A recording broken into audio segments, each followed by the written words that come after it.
शराब हद से ज्यादा बढ़ जाएगी, बोलने की जरूरत ही नहीं है। इंडिया का सर्वे है, हर 5 में से 1 आदमी शराबी है। 1 आदमी शराबी है। इस एतबार से अगर 1 करोड़ की संख्या मान ली जाए हिंदुस्तान की, तो उसमें 20 लाख शराबी। एक मिसाल दे रहा हूं, 1 करोड़ नहीं है, 100 करोड़ है।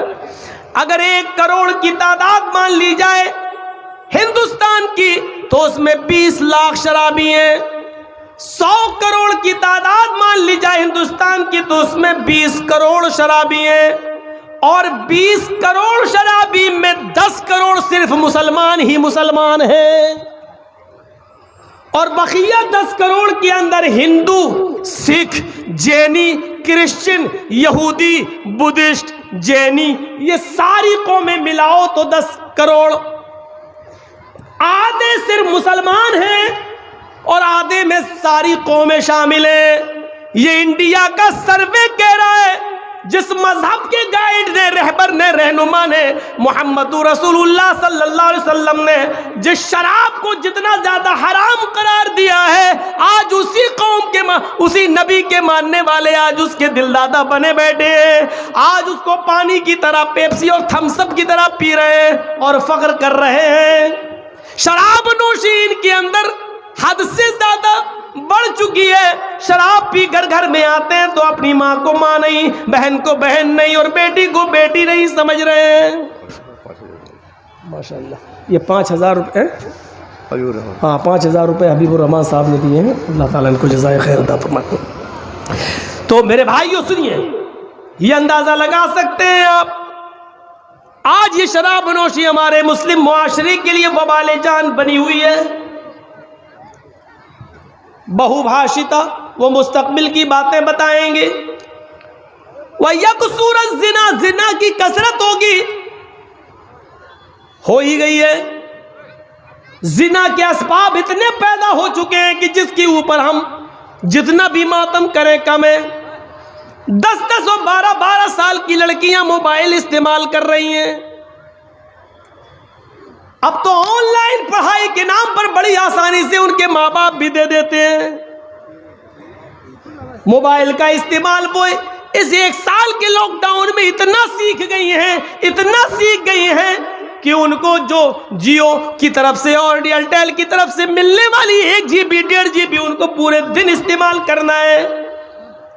फिर रात की तारीकी और अंधेरे में माँ बाप जब सो जाते हैं, तब आपकी बेटी पढ़ने के बहाने अलग रूम में जाती है और फिर वो क्या क्या देखा जा रहा है वो सब बताने की जरूरत नहीं है।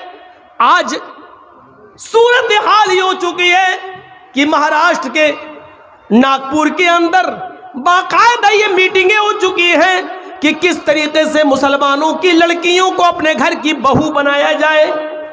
कॉलेजेस में, ऑफिसों में वैकेंसी के नाम पर कितनी जगह खाली है लेडीज की, और अल्पसंख्यक लोगों के लिए मुसलमान बेचारे भरमार लगाए हुए हैं। फला कॉलेज में हमारी बेटी का एडमिशन हो जाएगा, जगह खाली है, और अकलियत के लिए जगह खाली है। अकलियत के लिए फार्म भरते हैं, लड़के जा रहे हैं तो उनको कहा जा रहा है जगह फुल हो गई, लड़कियां जा रही हैं तो उनको फौरन एडमिशन मिल रहा है। फिर जहां आग और पेट्रोल एक जगह पढ़ेंगे, एक जगह होगा, जाहिर बात है फिर माँ बाप भी नहीं रोक पाएंगे। और कितनी कोर्ट मैरिजें हो रही हैं महाराष्ट्र के अंदर, आप कुछ नहीं कर सकते क्योंकि आपकी बेटी 18 साल से ऊपर की हो चुकी है और कोर्ट ये कह कर निकाह कर रहा है कि लड़की को पूरी आजादी है अपना हमसफर चुनने की। मेरे भाइयों, ये सब कुछ इसी मोबाइल की देन है। इसी ने जिनाकारी के सारे असबाब और रास्ते खोल दिए जो आज हमने अपनी बेटियों के हाथ में दे रखा है। यहाँ सुन सब रहे हैं, लेकिन किसी एक की मजाल ऐसी नहीं कि सुनने के बाद जाए और अपनी बेटियों के हाथ से मोबाइल छीने कि मेरी बेटी तुम्हें मोबाइल की क्या जरूरत है, तुम तो मेरे घर की जीनत हो, तुम तो मेरे जिगर का टुकड़ा हो, तुम किसी अपनी सहेली से बात करना है तो मेरे मोबाइल से बात कर लो, लेकिन मेरी बेटी तुम मोबाइल क्यों रखोगी, तुम मोबाइल क्यों चलाओगी? आज किसी बाप के अंदर इतनी हिम्मत नहीं जो अपनी बेटी से ये कह सके। अल्लाह के रसूल ने भविष्य की बातें बता दी और यहां तक बता दिया, निसाउन कासियातुन आरियातुन मुमीलातुन व माइलात। ओ लोगों, एक ऐसा जमाना आ जाएगा तुम अपनी आंखों से देखोगे औरतें लड़कियों को कि तुम देखोगे कि वो कपड़े तो पहने हुए होंगी, उनके जिस्मों पर कपड़े तो होंगे आरियात, लेकिन कपड़ा पहनने के बावजूद भी वो नंगी होंगी, कपड़ा पहनने के बावजूद भी बोरियां होंगी, कपड़ा पहनने के बावजूद उनके जिस्म नुमाया होंगे। आज कपड़ों की फिटिंग देख लो, इतने टाइट कपड़े कि कपड़ा, सुन लो मेरी बहनों, सुन लो मेरी माओ, सुन लो और मेरी कौम की बेटियों फिर सुन लो, जो लड़की इतना टाइट शलवार कमीजी क्यों ना पहने, साड़ी क्यों ना पहने, इतना टाइट कपड़े पहन ले कि कपड़ा पहनने के बाद उस औरत या उस लड़की के जिस्म का फिगर दिखाई दे रहा हो, उसकी बाहें दिखाई दे रही हो, उसके शरीर का, उसके जिस्म का फिगर दिखाई दे रहा हो कि ये इतने सेंटीमीटर होगा, ये इतने इंच होगा, ये सारी चीजें अगर नुमाया हो रही हो तो वो जिस्म चाहे कितना ढका हुआ हो, ये नंगे में शुमार है, ये उरिया में शुमार है, ये बरहनापन में शुमार है। अल्लाह के नबी ने ऐसी औरतों के लिए कहा है, आरियात कासियात, कपड़े तो पहने हुए होंगी, आरियात लेकिन नंगी कहलाई जाएंगी। दुनिया फैशन परस्त कहे, आज की मीडिया फैशन कहे, तुम उसको ये कहो कि आजकल का फैशन है, लेकिन मुहम्मदुर रसूलुल्लाह की शरीयत में उनको नंगा कहा जाएगा। वो आरियात है, वो बरहना है, वो नंगी है। मुमीलातुन व माइलात, लड़कों से बातें करती हो, लड़कों की तरफ माइल होती हो और लड़के भी अब उनकी तरफ झुकते हो, यानी हंस हंस कर बातें करती हो, गुफ्तगू करती हो, इतना मेकअप करके निकलती हो कि उनको देखकर लड़के फरेफ्ता हो जाएं और ये भी उनके ऊपर माइल हो जाएं। जब तुम ये देख लो अपने ज़माने में और ऐसा माहौल देख लो तो ऐसी औरतों को देख कर सोच लेना, ला यदखुलनल जन्ना वला यजिदना रिहा, ऐसी औरतें जन्नत के अंदर दाखिल न होंगी, जन्नत तो दूर, जन्नत की खुशबू भी नहीं मिलेगी, जन्नत की खुशबू से भी महरूम हो जाएंगी। हमारे और आपके ऊपर है अपनी बेटियों को कैसे पहनाना है, कैसे कपड़े पहनाना है, क्या पढ़ाना है, कहाँ जाना है। यहाँ अच्छी बात है, अल्लाह का शुक्र है, सुना है लड़कियों का मदरसा चल रहा है, तालीम निस्वा बहुत ज़रूरी है औरतों की, लेकिन याद रखिएगा मेरे भाइयों, मदरसे के लोग मदरसे तक जिम्मेदार हैं। मदरसे के बाद जब आपकी बेटी आपके घर आएगी तो आप जिम्मेदार हैं, आपको देखना पड़ेगा। ऑनलाइन पढ़ाई माहौल है, दीजिए, लेकिन आप वहां बैठिए, आपके पास टाइम नहीं है। आप अपनी बीवी को वहां बिठाइए कि मेरी बच्ची के पास बैठे, भाई को बिठाइए कि वो आपके पास बैठे। 1 घंटा 2 घंटा कमरे में बंद होकर वो पढ़ रही है ऑनलाइन और 2 घंटे के बाद फिर पढ़ाई ख़त्म, फिर हाँ थोड़ा सा काम कर रही हूँ। अब क्या काम कर रही, मैं ये नहीं कह रहा हूँ बदगुमानी करिए, लेकिन ये दरवाजे हैं, दरवाजे, चोर दरवाजे, चोर।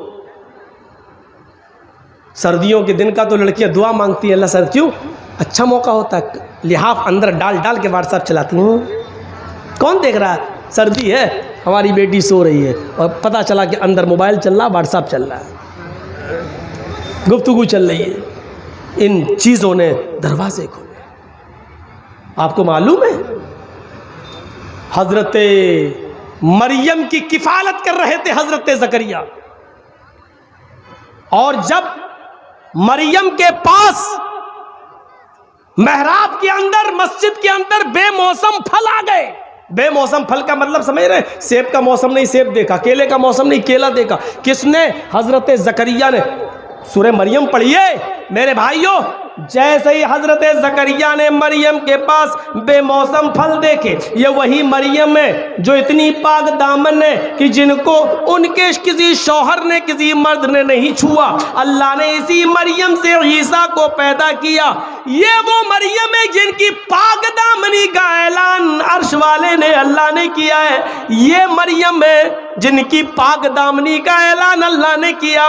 लेकिन इनके पास मस्जिद के अंदर जब बेमौसम फल देके ज़करिया ने, इनकी सरपरस्त ने जब बेमौसम फल देके, तो हजरत ज़करिया को गुस्सा आया। उन फलों को देखकर मरियम की तरफ देखा। अन्ना लके हाज़ा, आए मरियम ये क्या है, ये फल तेरे पास कहाँ से आ गया? तरबूज का मौसम नहीं तरबूज देख रहा हूँ, खरबूजे का मौसम नहीं खरबूजा देख रहा हूँ, आम का मौसम नहीं आम देख रहा हूँ, ये बेमौसम फल तेरे पास कहाँ से आए? नेक थी, पाक दामन थी, किसी मर्द से उसने बात तक नहीं की थी, कोई उसका बॉयफ्रेंड नहीं था, इसलिए दिल की आवाज दिल से कहती है, आए ज़करिया, आए मेरे सरपरस्त, आपने मुझे पाल पोस कर बड़ा किया है, मैं आपको धोखा कैसे दे सकती हूँ? ये किसी लड़के ने नहीं दिया है। यकीन कीजिए आपकी दी हुई तालीम का असर मेरे ऊपर चढ़ा रहेगा। ये किसी बॉयफ्रेंड ने नहीं दिया है। कालत हुआ मैंने इंदिल्लाह, चीख कर कहती है मरियम, आए मेरे सरपरस्त, ये अल्लाह की तरफ से आए हैं, ये बेमौसम फल कोई फरिश्ता लाया है, किसी लड़के का इसमें कोई हाथ नहीं। जब मरियम की क्लास ली जा सकती है, जब अल्लाह की इस नेक बंदी की क्लास ली जा सकती है, और इसका सरपरस्त बेमौसम फल के बारे में मरियम से पूछ सकता है, तो आपको अपनी बेटियों पर कैसे भरोसा हो गया है? कैसे सवाल नहीं करते? ये मोबाइल तेरे पास कहां से आया है? तू घर से गई थी, तेरे हाथ में रुमाल नहीं था, अब ये रुमाल तेरे पास कहां से आया है? तू घर से एक किताब लेके निकली थी, अब ये 3 किताबें और कॉपी लेकर आई, ये कहां से आई है? तेरे मोबाइल में बैलेंस नहीं था, आज 200 रुपए का बैलेंस ये तेरे मोबाइल में कहां से आ गया है? तेरे मोबाइल में तेरे डैडी, तेरे अब्बू के अलावा किसी का नंबर नहीं था, ये 4-5 जगहों की मिस पहले पड़ी है, ये नंबर किसके हैं? तुम्हें शर्म नहीं आ सकती? तुम अपनी बेटियों से ये सवाल नहीं कर सकते हो? जब मरियम से सवाल किया जा सकता है, वो मरियम जिनको अल्लाह ताला ने पाक दामन कहा है, जिसकी पाक दामनी का ऐलान अल्लाह ने किया है, जब उस पाक दामन औरत से सवाल किया जा सकता है, तो हम और आप कौन हैं? मेरे भाइयों, अपनी बेटियों पर इतना भरोसा किए बैठे हैं। करना पड़ेगा हिसाब, लेना पड़ेगा हमें अपनी बेटियों का हिसाब, और नहीं लेते हो तो तैयार रहो, पिलानेंगे हो चुकी हैं हमारी बच्चियां, दूसरों की बहुएं बनेंगी और गैर मुस्लिम बच्चे पैदा करेंगे। अब उनके पेट से पैदा होने वाले बच्चों के नाम लक्ष्मण, रामचंद्र, हनुमान, यही सब रखे जाएंगे। इंतज़ार करो आप उस वक्त का। बात तो सही है मौलाना, लेकिन इतनी देर तक के लिए सही है, बस इतनी देर तक के लिए, जितनी देर के लिए हम यहाँ बैठे हुए हैं, उतनी देर के लिए यहाँ से जाएंगे, हंसते हुए जाएंगे, लड़ते हुए जाएंगे, अपनी साइकिल और गाड़ियाँ निकालते हुए यहाँ से हट हट, पहले हम निकल रहे, हट जी, वही पुरानी रविश पे हम आ जाएंगे। और ज़्यादा मौका मिला तो रविश ही बदलेंगे नहीं, सेल्फी लेने की, मौलाना साहब का फोटो ले लें, अपने साथ ले लें, हम अपने दोस्तों को शेयर करेंगे, ये साबित करेंगे कि देखो जर्जी साहब से मिलके आए। इन चीज़ों ने आज दीन का शौक निकाल दिया है, जलसों को रस्म रवाज का मालिक बना दिया है। जलसों में दीनदारी आए तो कहाँ से आए, जलसों से इबरतें मिले तो कहाँ से मिले, जब जलसों में रस्म रवाज आम हो जाए। मेरे भाइयों, सेल्फी लेने के चक्कर में, फोटो लेने के चक्कर में आदमी एक दूसरे के साथ लड़ मरे, इतनी इजाज़त नहीं है शरीयत के अंदर। ये वीडियो बन रहा है, एक हद है, चलिए चैनल पे डाल दिया जाएगा। आज जर्जी साहब भाटोल बंगाल में उत्तर दिनाजपुर में है, कल ये तकरीर पूरी दुनिया में पहुंच जाएगी। एक मकसद है, लेकिन आपके साथ सेल्फी का क्या मकसद है? आप क्या करेंगे? शरीयत ऐसी सेल्फियों को हराम करार देती है जो जिसका कोई मकसद ना हो। मेरे भाइयों याद रखिए, मेरी बिल्कुल इजाजत नहीं है कि आप कोई मेरी सेल्फी ले, और इसके बावजूद अगर आप लेते हैं तो उसके गुनाहगार आप हैं, हम नहीं, क्योंकि हम मना कर चुके हैं। रस्म और रवाज छोड़िए, आइए कुछ दीनी शौक पैदा करिए अपने अंदर, दीनी शौक पैदा करिए, रस्म और रवाज से उठिए। बात आगे निकल गई। तो ये दो ही चीज़ें हुई, 8 चीज़ों पे चलना है। अल्प, ये जो बैठे उनकी बात सही है भाई, आप लोग थोड़ा सा बैठ जाइए या इधर हो जाइए, उनको देखने दीजिए, वो भी तो बेचारे इतनी दूर से आए हैं। बैठ जाइए आप लोग, बस बैठिए, ठीक है। तो मेरे भाइयों, उसके अंदर 8 खूबियाँ पाई जाएंगी। कौन कौन सी? कम बोलेगा, दूसरी मुस्तकबिल की, फ्यूचर की बातें बताएगा, तीसरी चीज़ ज्ञानी होगा। ज्ञानी, अल्लाह के रसूल सल्लल्लाहु अलैहि वसल्लम को तो अनपढ़ कहा जाता है, उम्मी, और महाभारत कह रही हो ज्ञानी होंगे। इसमें कोई शक नहीं कि अल्लाह के रसूल सल्लल्लाहु अलैहि वसल्लम अनपढ़ थे इस माना में कि आपको दुनिया में किसी ने पढ़ाया नहीं था, आपका कोई उस्ताद नहीं था। जब आपको ये कहा जाए कि उम्मी थे तो उसका 2 माना है। एक माना तो ये था, उसका एक माना ये है आप उम्मी थे नहीं अनपढ़, इसका माना ये होगा कि आपको दुनिया में किसी ने पढ़ाया नहीं। लेकिन अनपढ़ का मतलब ये नहीं है, नऊज़ बिल्लाह, अनपढ़ की 2 किस्में होती हैं। एक तो ये होता है कि वो अनपढ़ है बेचारा, जानता, पढ़ा नहीं है, उसको उसके माँ बाप ने पढ़ाया नहीं, लेकिन वो जाहिल नहीं है, वो बड़ी अक्लमंदी की बातें करता है, शऊर की बातें करता है, अच्छा बिजनेस भी चला रहा है और कायदे से बैठता भी है, कायदे से बात भी करता है। तो लोग क्या कहते हैं, पढ़ा लिखा ज़रूर नहीं है लेकिन कायदे का है, तमीज़ का है। और एक अनपढ़ वो होता है जिसको उसके माँ बाप ने पढ़ाया नहीं और साथ में उसको माहौल भी गलत मिला, खड़े होकर पेशाब करता हुआ जा रहा है नाली में। 1-2 बच्चे, हम बताएंगे नहीं कहाँ के, ऊपर छत पे खड़े होकर देखता कोई आदमी गुजर रहा, वहीं से उन्होंने चड्डी उतारी, पेशाब कर दिया, उसके सर पे गिर रहा। हम लोगों के साथ ऐसा हो चुका है। तो एक ये होता है कि पढ़ाया नहीं माँ बाप ने, दूसरा अनपढ़ भी बनाया। अल्लाह के रसूल सल्लल्लाहु अलैहि वसल्लम इस माना में अनपढ़ थे कि दुनिया में किसी ने आपको पढ़ाया नहीं, लेकिन अल्लाह के रसूल सल्लल्लाहु अलैहि वसल्लम बहुत बड़े आलिम थे, आपसे बड़ा आलिम कोई था ही नहीं। जब ये कहा जाए कि आलिम थे तो फिर पढ़ाने वाला कौन, तो उसका माना ये होगा कि अल्लाह के रसूल सल्लल्लाहु अलैहि वसल्लम को अल्लाह ने पढ़ाया, और जिसको अल्लाह ने पढ़ाया हो उससे बड़ा कोई आलिम हो सकता है? नहीं। अनपढ़ थे, दुनिया में किसी ने नहीं पढ़ाया, लेकिन आपसे बड़ा कोई आलिम नहीं था। क्यों? क्योंकि अल्लाह ने पढ़ाया। और ख़ुद अल्लाह ताला ने फरमाया, सूरह आला पढ़िए, सूरतुल आला पढ़िए, और देखिए क्या कहा, सनुक़रिउ का फला तंसा, सनुक़रिउ का फला तंसा। आए मोहम्मद सल्लल्लाहु अलैहि वसल्लम, हम आपको ऐसा पढ़ाएंगे कि आप भूलेंगे नहीं। क्या कहा अल्लाह ने? हम आपको ऐसा पढ़ाएंगे कि आप भूलेंगे नहीं। तो अल्लाह ने क्या कहा? हम पढ़ाएंगे। तो किसने पढ़ाया नबी को? अल्लाह ने। और इंसान को जब पढ़ाता है तो उसका पढ़ाया हुआ सबक इंसान को याद भी रहता है और भूल भी जाता है। मसलन हमें हमारे उस्ताद ने 20 साल पहले क्या पढ़ाया, आज आधा याद है, आधा याद नहीं है। हम आपको क्या पढ़ा रहे हैं अभी, और 1 घंटा, 1.5 घंटा, 2 घंटा बोलने के बाद आपसे पूछें हमने क्या पढ़ाया आपको, तो आपको बहुत सी बातें याद होंगी और बहुत सी भूल जाएंगे, बहुत सी आप बातें भूल चुके होंगे। क्योंकि इंसान को जब पढ़ाता है तो पढ़ाने वाला भी भूल जाता है, और जिसको पढ़ाया गया है वो भी बहुत सी बातें भूल जाता है। लेकिन जब अल्लाह किसी बंदे को पढ़ाता है तो अल्लाह तो भूल ही नहीं सकता, और अल्लाह का पढ़ाया हुआ बंदा भी उस सबक को कभी भुला नहीं सकता। सनुक़रिउ का फला तंसा, आए नबी हम आपको ऐसा पढ़ाएंगे कि आप भूलेंगे नहीं।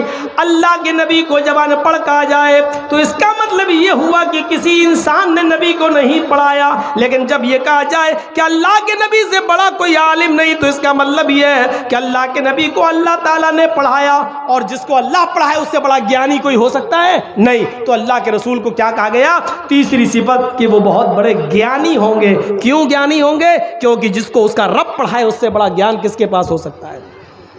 किसके पास?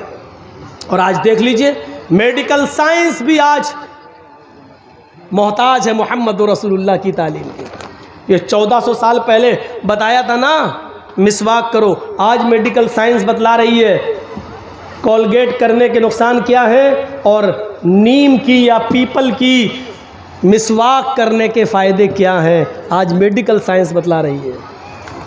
ये टिश्यू पेपर होते हैं ना, जो आप उसमें चले जाइए फ़्लाइट के अंदर, प्लेन के अंदर, तो ये बहुत से रखे हुए मिलेंगे।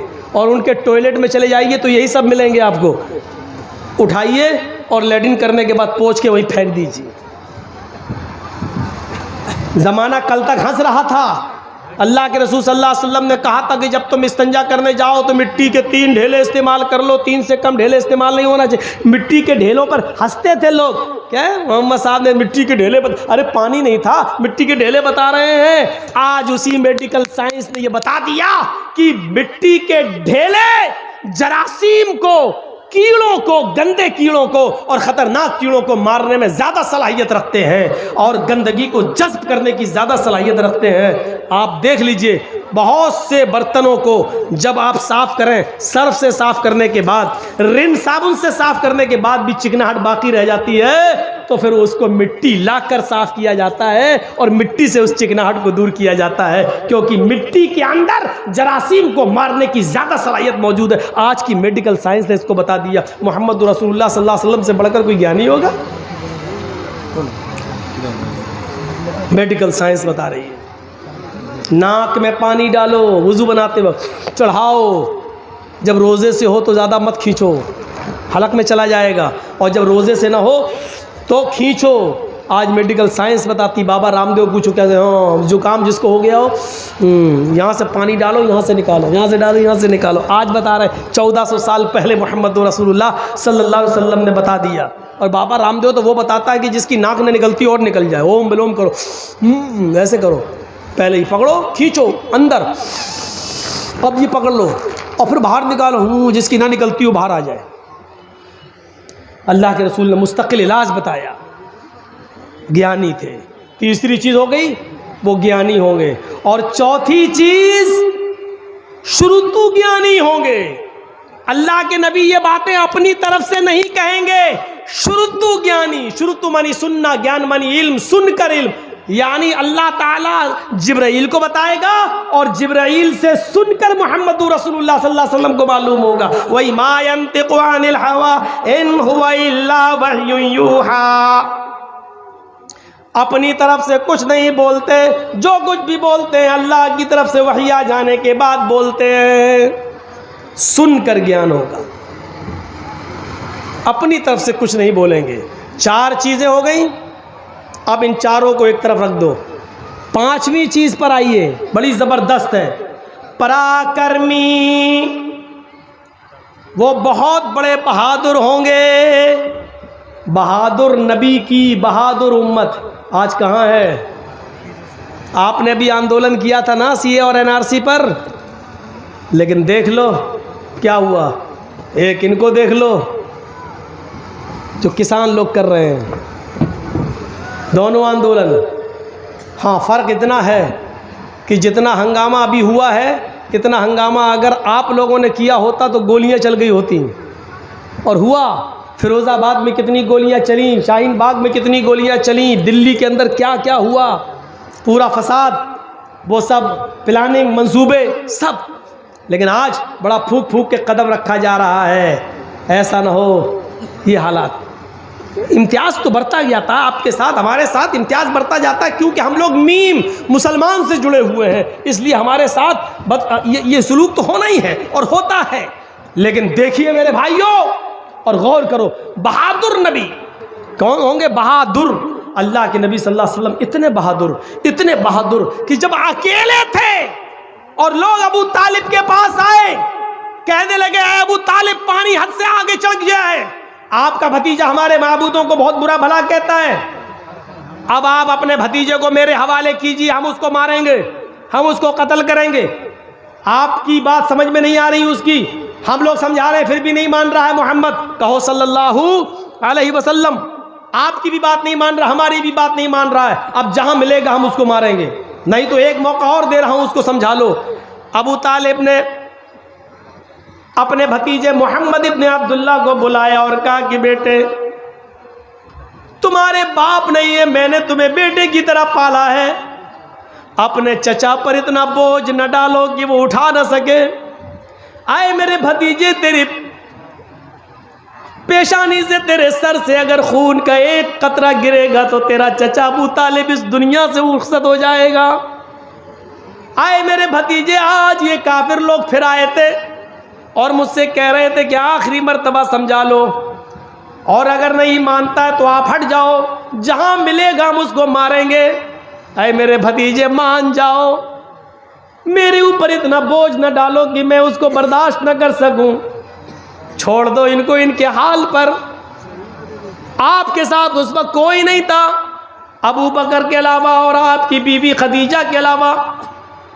जरा तसव्वुर कीजिए कि उस वक्त अबू तालिब ने क्या जो ये जुमला जब कहा तो अल्लाह के नबी की ज़बान से जो जुमला निकला उसको सुनो, जो आपकी बहादुरी पर दलालत करता है।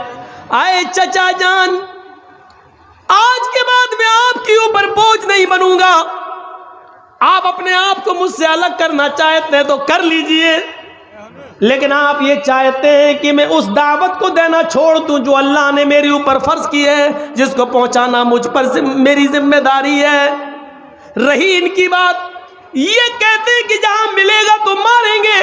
तो सुनिए मेरे चचा जान, उस जात की कसम जिसके कब्जे में मेरी जान है, ये काफिरीन मक्का 9 करोड़ 30 लाख मील की बुलंदी पर जाएं और सूरज को तोड़ कर लाएं और मेरे दाहिने हाथ पर लाकर रख दें, और 1,02,40,000 मील की ऊंचाई पर जाएं और चांद को तोड़ कर लाएं और मेरे बाएं हाथ पर लाकर रख दें। कसम है उस जात की जिसके कब्जे में मेरी जान है, ये काफिरों के लिए सूरज का उखाड़ लाना और चांद का तोड़ लाना आसान है, ये ऐसा कर सकते हैं, लेकिन मेरे लिए ये आसान नहीं है कि मैं दीन की दावत छोड़ दूं। मैं इसके बावजूद दावत देता रहूंगा। आगे आपकी मर्जी, आप मेरी मदद करें या न करें, अल्लाह हमारा हामी और नासिर है। ये कहकर अल्लाह के नबी सल्लल्लाहु अलैहि वसल्लम रो दिए और आपकी आंखों में आंसू आ गए। जब अबू तालिब ने ये जुमले सुने, अपने भतीजे की हिम्मत सुनी और ये जुमले सुने और अपने भतीजे मोहम्मद रसूलुल्लाह की आंखों में आंसू देके तो फौरन सीने से लगाया और फरमाया कि मेरे बेटे, वो बेटा ही कहते थे, अरे मेरे बेटे, जाओ, तुम अल्लाह के दीन की तरफ बुलाते हो, तौहीद की दावत देते हो, देते रहो। जब तक तुम्हारा चचा अबू तालिब जिंदा है, देखता हूँ किसकी माँ ने किसको कितना दूध पिलाया है, जो तेरी तरफ नजर उठाकर भी देख सके। मैं हत्तल वुसाअत, इस्तिताअत के मुताबिक तेरी मदद करता रहूंगा। आए मेरे भतीजे, जा, मैं तेरी आंख में आंसू नहीं देख सकता। आए मेरे बेटे, तुम जाओ और दावत तौहीद दो। आपके ये जुमले, ये सूरज ले आए, चांद तोड़ लाएं, दाएं बाएं हाथ पर रख दें, फिर भी मैं नहीं मानूंगा। आपकी बहादुरी की तरफ इशारा करता है। ये बहादुरी थी, पराक्रमी, वो बड़ा बहादुर होगा।